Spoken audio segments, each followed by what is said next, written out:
आपण काय करू शकतो ना पण आदित्य, तिला इथेच राहू द्या असं आपण कसं म्हणणार?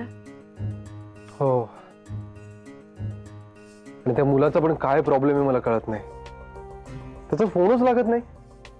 काळजी वाटते मला. याचा एकच अर्थ निघतो आदित्य, त्या मुलाला परिस्थितीचं गांभीर्य कळत नाहीये. प्लीज मेघना, आता पुन्हा सगळं पहिल्यापासून नको सुरू करायला. ये तुझ्याबद्दलच बोलत होतो आम्ही. हे मध्येच कुठून आलं तुला गावी नेऊन सोडण्याचा? सतीश दादांनी काल अण्णांना फोन केला होता. त्याने सांगितलं की चित्राला आत्ताच लग्न करायचं नाहीये. मग अण्णांनी सांगितलं की तिला परत घरी आणून सोडा. म्हणजे तिकडे गेल्यावर तेच तुझ्यासाठी स्थळ बघतील आणि लावून टाकतील तुझं लग्न. बहुतेक. आणि तुझा हा मनोज पण असा कसा? त्याला काही परिस्थितीचं गांभीर्य कळत नाही का?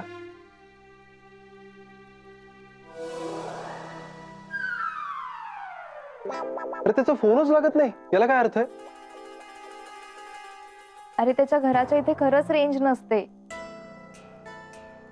काल मी सांगितलं तेव्हा फोन केला असतास तर कदाचित लागला असता. अरे असं थोडीच असतं. पण उद्या नक्की फोन येईल त्याचा. तू प्लीज रागावू नकोस आदित्य. का? उद्या कशावरून येईल त्याचा फोन? कारण उद्या माझा वाढदिवस आहे.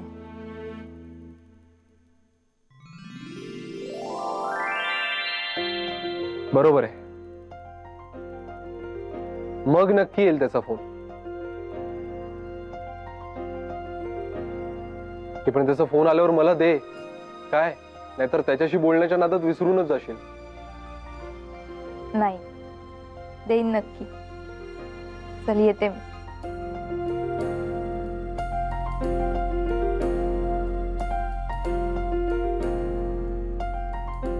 वाढदिवस आपण साजरा करूया तिचा वाढदिवस.